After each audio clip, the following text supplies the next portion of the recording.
بسم اللہ الرحمن الرحیم۔ ناظرین، ان دنوں میں بطور خاص رمضان شریف جب شروع ہونا ہوتا ہے یا عید کا موقع ہوتا ہے تو ایک بڑی بحث چلتی ہے چاند کے حوالے سے کہ جب کیلنڈر مارکیٹ میں آ جائیں اور ایک کیلنڈر پورے سال کا بن چکا ہے تو پھر اسی کو فالو کیا جائے یا چاند کو دیکھا جائے۔ تو دیکھیں، ہم شریعت مطہرہ کے واضح جو احکامات ہیں انہی کو فالو کریں۔ ہمارے پیارے نبی صلی اللہ علیہ وآلہ وسلم نے اس بارے میں واضح تعلیم فرمائی ہے، صوموا لرؤیتہ وافطروا لرؤیتہ، روزہ رکھو چاند دیکھ کر، عید کرو چاند دیکھ کر، اور اگر چاند نظر نہ آئے فَإِنْ غُمَّ عَلَيْكُمْ، تمہارے اوپر مطلع ابر آلود ہو جائے،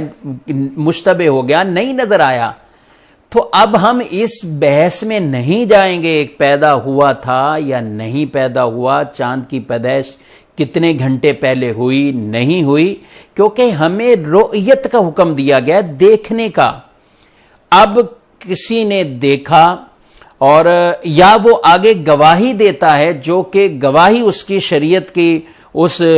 شہادتوں والے اصول کے مطابق پوری ہو تو ٹھیک ہے، وہ بھی قاضی وقت کو یا علماء کرام کو اپنی گواہی دیتا ہے تو وہ اس کو اسی کے مطابق دیکھیں گے اور اعلان کریں گے۔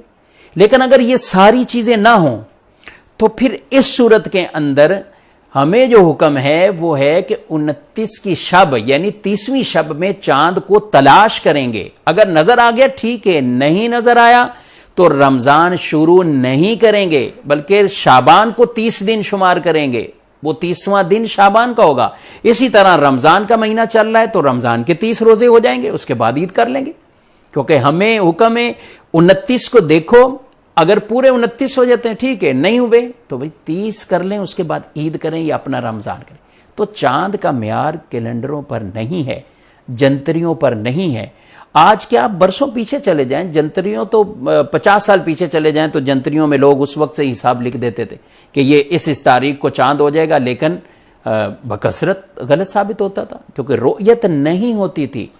اور آج اگرچہ سائنسی حوالے سے ترقی ہے یا سب کچھ ہے، یا کوئی یہ بھی کہے کہ اس زمانے میں آلات نہیں تھے، اب آلات ہیں، سب چیزیں ہیں، یہ اپنی جگہ ہیں، لیکن ہمیں جو رسول اللہ صلی اللہ علیہ وسلم نے فرمایا ہے صوموا لرؤیتہ، یہ رؤیت کا یہاں پہ دیکھنا اپنے حقیقت والے معنی میں ہے۔ تو جو دیکھنا پایا جائے گا یا اس کا ثبوت ہو جائے تو ٹھیک ہے، رمضان شروع کریں گے، اگر نہیں ہوا تو پھر محض کیلنڈر کو دیکھتے ہوئے نہ روزے شروع کریں گے نہ اس طرح عید کریں گے۔ پھر وہی اصول جو حدیث میں ارشاد فرما دیا گیا کہ اگر نہیں نظر آیا تو ٹھیک ہے، پھر 30 دن کی تعداد وہ پوری کریں، شعبان 30 دن کا ہو، اسی طرح رمضان کا معاملہ ہو تو پھر رمضان 30 دن کا ہو۔ اور یہ بھی بہت سے لوگوں میں یہ چیزیں آ جاتی ہیں، دوسرے دن جب باقاعدہ نظر آتا ہے تو کہتے ہیں یہ دیکھیں بھائی یہ تو بڑا ہے چاند، یہ پہلے دن کا نہیں ہے۔ مسلم شریف کی حدیث پاک ہے، حضرت عبداللہ بن عباس رضی اللہ عنہما ان کے پاس کچھ لوگ آئے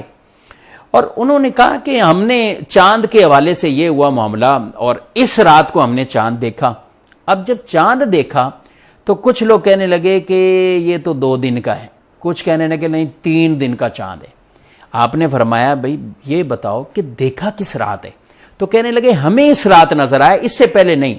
تو فرمایا ہمیں رؤیت یعنی دیکھنے کا ہی معیار رسول اللہ صلی اللہ علیہ وسلم نے دیا ہے، لہذا اس چیز میں نہ جاؤ کہ وہ 2 دن کا ہے 3 دن کا ہے، تو وہ جب تمہاری رؤیت ہوئی ہے، دیکھا ہے، اسی دن وہ شمار کیا جائے گا۔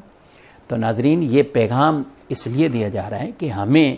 علماء دین سے، علماء حق سے اس حوالے سے بدگمانیاں نہیں پیدا کرنی چاہیے، نہ ایسے انتشار پیدا کرنے چاہیے، بلکہ وہ تو ہمیں شریعت مطہرہ کے جو اصول ہیں، جو ضوابط ہیں، اس کے مطابق عبادت کے معاملے جو ہیں وہ ہمیں سکھا رہے ہیں، سمجھا